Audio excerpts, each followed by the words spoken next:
We provide you the platform to turn your dreams into reality. Give wings to your aspirations with KR Mangalam University. दुनिया के कई देशों के साथ भारत में भी कोरोना के मामलों में लगातार बढ़ोतरी दर्ज की जा रही है। भारत के कई राज्यों में कोरोना का JN1 वेरिएंट पाया गया। इस बढ़ते खतरे के बीच अब एक नया वेरिएंट NB1.8.1 अमेरिका में सामने आया है। अमेरिका में इस नए वेरिएंट के कई केस सामने आए।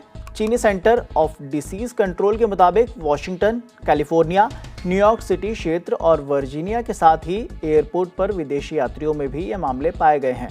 एयरपोर्ट पर स्क्रीनिंग कार्यक्रम के माध्यम से कोविड-19 के NB1.8.1 संक्रमण से जुड़े मामलों का फिलहाल पता चला। Global initiative on sharing all influenza data पर सामने आए डेटा के मुताबिक ज्यादातर मामले जापान, दक्षिण कोरिया, फ्रांस, चीन और अन्य देशों में सामने आए हैं और वहीं के यात्रियों में लगातार देखने को मिल रहे हैं। इन मामलों का जब पता चला तब 22 अप्रैल से 12 मई के बीच इनका टेस्ट किया गया।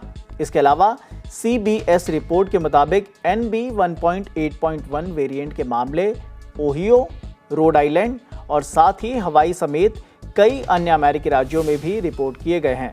ये मामले कथित तौर पर हवाई अड्डों के मामलों से अलग हैं। स्टडी से ये भी पता चलता है कि NB1.8.1 JN1 वेरिएंट के समूह का हिस्सा है। अन्य वेरिएंट की तुलना में ये ज़्यादा आसानी से फैल सकता है, ये भी ध्यान रखने वाली बात है। हालांकि इससे किसी गंभीर बीमारी के फैलने की कोई संभावना नहीं है।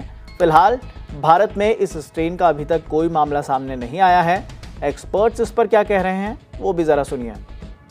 कोई हम एनहेंस्ड प्रिकॉशन की जनता के लिए अभी बात नहीं कर रहे हैं, लेकिन यदि कोई कैंसर का मरीज़ है, यदि किसी को कोई और बहुत इम्यूनिटी की प्रॉब्लम है, तो वो जनरली ही हम उसको ये सलाह देते हैं कि कोई भी इन्फेक्शन से बचे। वो खाली सिर्फ कोविड की वजह से ऐसा हमें कोई नहीं लग रहा है कि इस वक्त जनता को कोई अलग तरह का प्रिकॉशंस लेने की आवश्यकता है। सर, इन फ्यूचर अगर ज़रूरत पड़ती है और लगता है कहीं सिविरिटी है, तो क्या वैक्सीन को लेकर हमारी तैयारी पूरी है? अगर ज़रूरत पड़ती है और अगर मान लीजिए कि सिविरिटी होती है, उस समय पे दो चीज़ें होती हैं कि क्या पुरानी वैक्सीन काम करेगी उस सिविरिटी को कम करने के लिए, या कि हमें कोई नए वेरिएंट अगर ऐसा आया, भगवान ना करे कभी ऐसी सिचुएशन हो कि कोई नया वेरिएंट आ जाए, तो हमारे पास वो भी एबिलिटी है कि हम नई वैक्सीन बहुत ही जल्दी तैयार कर सकते हैं। अब हमारे पास कुछ ऐसे प्लेटफॉर्म्स हैं जिसके ऊपर कुछ भी नई वैक्सीन, कोई भी नया वेरिएंट अगर ज़रूरत पड़े, पर मुझे नहीं लग रहा कि इस वक्त कोई ज़रूरत है, लेकिन तैयारी करना सबसे ज़रूरी है।